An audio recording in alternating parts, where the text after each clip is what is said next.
রাম, তুমি একবার এই আশ্রমের ভিতর আসো, তাহা হইলে অহল্যা আবার ভালো হইতে পারেন। গৌতমের আশ্রমে গিয়া তাহারা অহল্যা দেবীকে দেখিতে পাইলেন। এতদিন ধরিয়া তিনি কেবলই তপস্যা করিয়াছেন, তাহাতে তাহার শরীরে এমন আশ্চর্য তেজ হইয়াছে যে দেবতারাও তাহার দিকে তাকাইতে পারেন না। এতদিন গৌতমের শাপে কেউই তাহাকে দেখিতে পায় নাই, এখন রাম আসিয়াছেন বলিয়া সকলেই তাহাকে দেখিল। অহল্যাকে দেখিয়া রাম লক্ষ্মণ তাহার পায়ের ধুলো মাথায় করিয়া লইলেন। অহল্যাও গৌতমের কথা মনে করিয়া রামকে পূজা করিলেন। এদিকে গৌতম মুনি হিমালয়ে থাকিয়া তপস্যার দ্বারা সকল কথাই জানিতে পারিলেন, সুতরাং তিনিও তখন সেই আশ্রমে আসিয়া উপস্থিত। এইরূপে অহল্যার দুঃখের শেষ হইল। তারপর গৌতম আর অহল্যা দুইজনে মিলিয়া মনের সুখে ঈশ্বরের আরাধনা করিতে লাগিলেন। গৌতমের আশ্রম হইতে মিথিলা বেশি দূরে নয়। সেখানে গিয়া সকলে দেখিলেন যে জনক রাজা অতি চমৎকার যজ্ঞের আয়োজন করিয়াছেন। কত মুনি, কত লোকজন, কত গাড়ি ঘোড়া সেখানে আসিয়াছে, তাহা গনিয়া ওঠা ভার।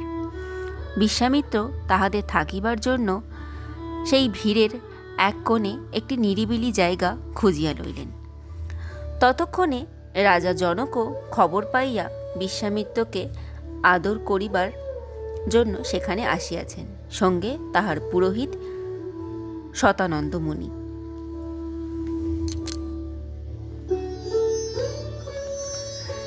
বিশ্বামিত্রকে নানারূপ সম্মানে তুষ্ট করিয়া রাজা জিজ্ঞাসা করিলেন, মুনি ঠাকুর, আপনার সঙ্গের এই ছেলে দুটি কি সুন্দর!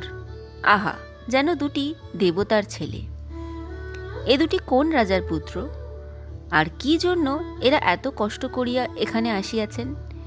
বিশ্বামিত্র বললেন, মহারাজ, ইহারা অযোধ্যার রাজা দশরথের পুত্র।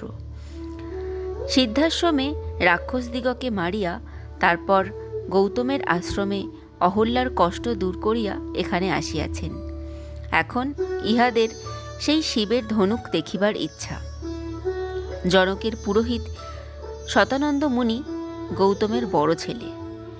তিনি যখন শুনিলেন যে তাহার মাতা আবার ভালো হইয়াছেন, তখন তাহার মনে কি সুখী হইল। তিনি রামকে কতই স্নেহ দেখাইলেন, আর বিশ্বামিত্রের কত প্রশংসা করিলেন, তাহা বলিয়া শেষ করা যায় না। তিনি বুঝিতে পারিয়াছিলেন যে বিশ্বামিত্রই রামকে আনিয়া তাহার মায়ের দুঃখ দূর করিয়াছেন। পরদিন সকালবেলায় বিশ্বামিত্র জনককে বলিলেন, মহারাজ, সেই ধনুকখানি রাম লক্ষ্মণ একবার দেখিতে চাহেন। জনক বললেন, ধনুকের কথা বলি শুনুন। এই ধনুক আগে ছিল শিবের। শিব একবার দেবতাদের ওপর চটিয়া গিয়া এই ধনুক হাতে তাহাদিগকে তাড়া করিয়াছিলেন, কিন্তু দেবতারা অনেক মিনতি করাতে খুশি হইয়া ধনুকখানা তাহাদিগকেই দিলেন। দেবতারা আবার রাজা দেবরাতের নিকট তাহা রাখেন। এই দেবরাত আমার পূর্বপুরুষ। ইহার পর আমি একদিন নাঙল দিয়া যজ্ঞের স্থান চষিতেছিলাম। এমন সময় আমার নাঙলের মুখের কাছে পৃথিবী হইতে একটি পরমা সুন্দরী কন্যা উঠিল। সেই মেয়েটি এতদিনে আমার ঘরে থাকিয়া এখন বড় হইয়াছে। নাঙলের মুখে উঠিয়াছিল বলিয়া আমি তাহার নাম রাখিয়াছি সীতা। নাঙলের মুখের আঁচড়ে মাটিতে যে দাগ পড়ে, তাহার নাম সীতা। আমার প্রতিজ্ঞা এই যে ওই শিবের ধনুকে যে গুণ দিতে পারিবে, তাহাকেই এই মেয়ে দিব।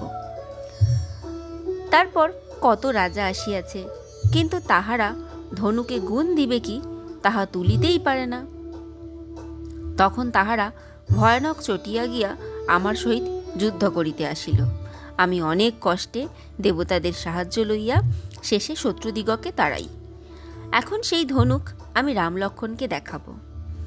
রাম যদি তাহাতে গুণ দিতে পারেন, তবে তিনি সীতাকে পাইবেন।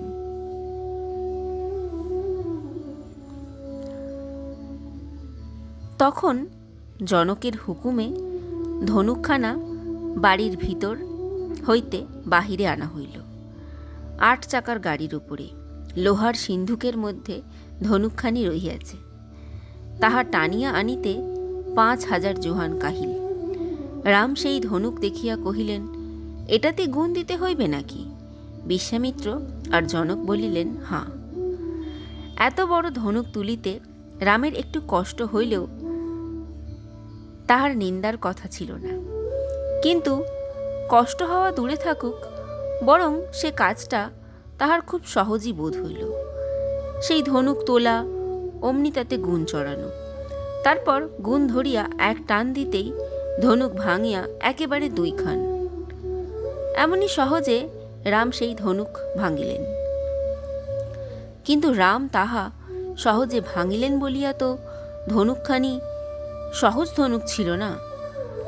আর সে ধনুক ভাঙার ব্যাপারটাও যেমন তেমন ব্যাপার হইয়াছিল বলিয়া মনে হয় না। কারণ তাহার শব্দে বিশ্বামিত্র, জনক আর রাম লক্ষ্মণ ছাড়া সকল লোক চিৎপাত হইয়া পড়িয়া অজ্ঞান হইয়া গিয়াছিল।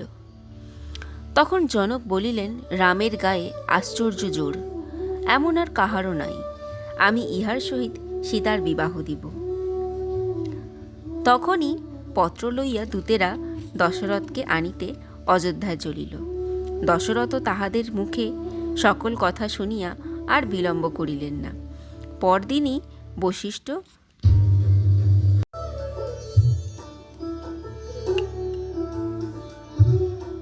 আর অন্য অন্য পুরোহিত ব্রাহ্মণ প্রভৃতিকে সঙ্গে লইয়া তিনি মিথিলা যাত্রা করিলেন। ধন রত্ন, গাড়ি ঘোড়া, সৈন্য সামন্ত কত সঙ্গে লইলেন, তাহার লেখাজোখা নাই। মিথিলায় পৌঁছাতে তাহাতে 4 দিন লাগিল। রাজায় রাজায় দেখা হইলে একটা খুবই ধুমধাম হইয়া থাকে, সে আর কত বর্ণনা করিব। কিন্তু আসল কাজের কথাটা রামের বিবাহের কথা, সে বিষয়ের পরামর্শ কিরূপ হইয়াছিল বলিতেছি।